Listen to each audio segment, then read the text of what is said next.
गोटे राति मोटू जंगल रे जाउथला आउ ताकू बाथरूम लागिला।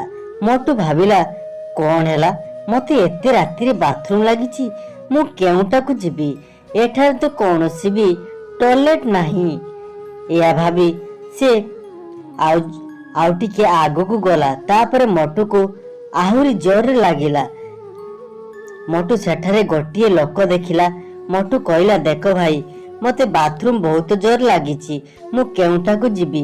तापर से लोक जनक कहला देख भाई एई पाखरे गोटे टॉयलेट अछि हेले सेटाकू तमे एबे जाई परिबो नाही कारण सेटार जने भूतुणी रहउची सकाळ हेले जीवो तेणु एबे जांतु नाही। मोटू कहला तमे पागल होई जाइछो मते बहुत जोर टॉयलेट लागिची काली सकाळ पर्यंत मु केमिति अपेक्षा करिबी। देखंतु भाई एई घर भितरे गोटे भूत अछि दया करी ता भीतर को जांतु नाही। किंतु मोटू ता कथा मानिला नाही। मोटू सेई टॉयलेट भीतर को चली गला आउ मोटू सत को सत से भूत आबुड़े पड़िला। सेई टॉयलेट भीतरे से भूतटी मोटू को मारी देला।